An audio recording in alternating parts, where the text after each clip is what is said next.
Hello, this is Gareth Vaughan from interest.co.nz and I'm here today with Peter Sikora, who's the Director of Australian and New Zealand Financial Institution Ratings. So Peter, firstly, if you could just give us a brief description of what your responsibilities are at S&P.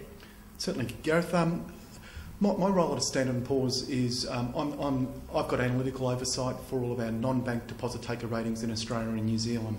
And interesting to point out that it was only about 18 months ago we only had about 2 ratings in that space out in the New Zealand market, compared to today where we have over 30 rating relationships in New Zealand.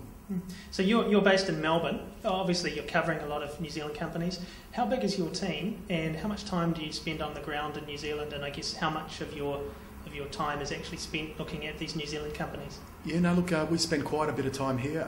The team out of Melbourne, we have over 120 analytical staff across different sectors.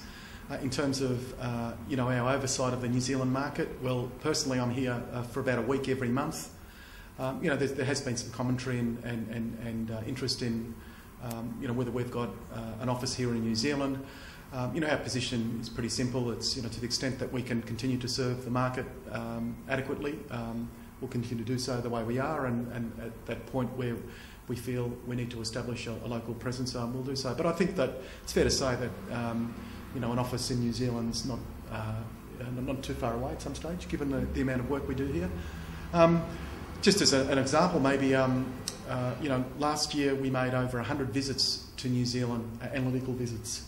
And with the surveillance oversight that we're now required to do on these 30-odd rating relationships I speak of, that the amount of time we spend over in New Zealand will increase, fundamentally and drastically from even that 100 trip last year. So how soon do you think you might have an office in New Zealand, and how many staff might be in it? Oh, look, I'm not sure. I mean, that's something that's really sits in the sort of responsibilities of people that really run the commercial part of our business. Analytically, so my role in the company is an analytical one. So, decisions about opening up offices and how many staff we require are probably something that I wouldn't get personally involved necessarily until there was some discussion about, the sort of ratings numbers we have and what might make sense. We have a lot of ratings all over New Zealand, and I think that even after we do decide to move to New Zealand, it's going to be an interesting debate to see which city we pick, given that the regulators are in Wellington and we're sitting here today in Auckland.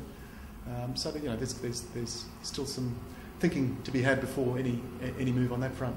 Okay, well, if we get down to some of the companies that you do rate, obviously we had a major announcement yesterday with Pine Gould Corp's Marrick, yes, and the 2 building societies, Canterbury Building Society and Southern Cross Building Society, announcing plans to merge to form hopefully a bank if they can get a licence, yes, from the Reserve Bank.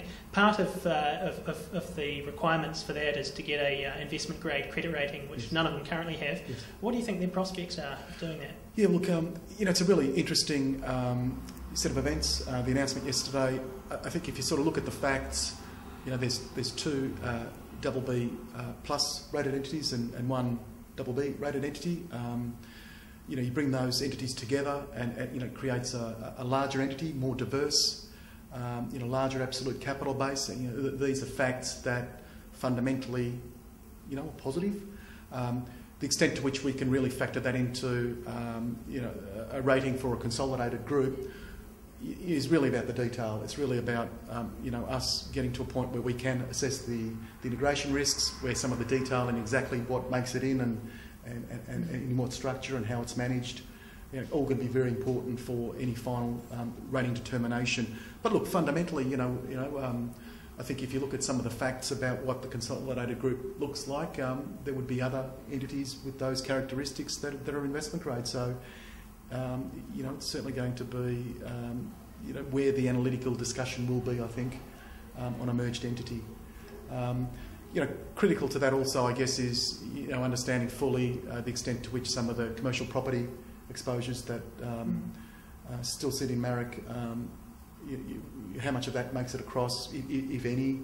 The funding structure that's established, and again, these things are all really important to the deliberations. But prospects seem reasonably Okay, I would have thought. To get to that investment grade rating? Yeah, one of the problems that you do, of course, have is you're going to be looking at an entity that's fundamentally also different. So what that means is we don't necessarily have the track record of performance that always helps rating outcomes. To some extent, we'll need to opine on that and make some sort of judgment, which we'll do if it ends up progressing. But also, I think it's sort of a situation where some of the positives might be not visible immediately, and not something that might be fully factored in day one when this entity is rated.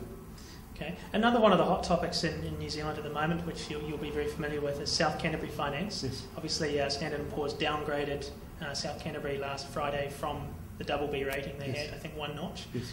Two notches. Two notches, yes. sorry. What were your main reasons for the downgrade, okay, and what does South Canterbury need to do to get back up? Okay. Yeah, look, one of the things to maybe mention up front is we've been seeing stresses at South Canterbury Finance, along with stresses at other finance companies in the sector for a period of time. With South Canterbury Finance, some of their key financial metrics have been weakening over that period, and you sort of get to a position where those financial metrics are no longer consistent with the rating. And with South Canterbury Finance, the metrics probably got a little bit weaker than what was supportive of the rating, but we built in some level of tolerance because of some of the benefits we saw from its shareholding by Mr. Hubbard. And then what that brings to financial flexibility, and also some of the strength in the business profile. Now that gives you tolerance for a certain amount of time, and the rating committee did explicitly put out there a number of sort of milestones that we expected to be achieved. Now these are not things that we prescribe on a company. These are things that we factor into a company's rating after deliberations with the company. And in this case, some of those weren't met, particularly around liquidity, and the committee felt that they were no longer comfortable to leave the ratings where they were, and made that two-notch downward adjustment. That rating is now on Credit Watch Developing, which suggests that there's an equal chance that the rating could be lowered as it could be increased. But having said that, it's really important to recognise that the order of events for South Canterbury Finance are really one of meeting what are really imminent liquidity risks in front of what perhaps would be required for them to get a higher rating. And let me sort of spend a minute explaining that. As it's been publicly reported, South Canterbury Finance is exposed to a material degree of refinancing risk, particularly with a bucket of refinancing maturing debentures in October this year. And how much matures in October? I know that by the end of June, I think it's 461 million. Yes. And within, by the time that the Crown guarantee expires, the extended guarantee expires, it's over $1 billion. Yes. So what's particularly in October? Yeah, look, that is of interest to you? Yeah, okay. Look, because of the way the initial guarantee was introduced into the market, there was this skewing of debenture investor maturities to October. In particular for South Canterbury Finance, and we now see debenture maturities of about just over 350 million in that particular month, compared to I think what would be about 100 million in another typical month. So when you look at South Canterbury Finance and what they have on balance sheet in terms of liquidity and other avenues of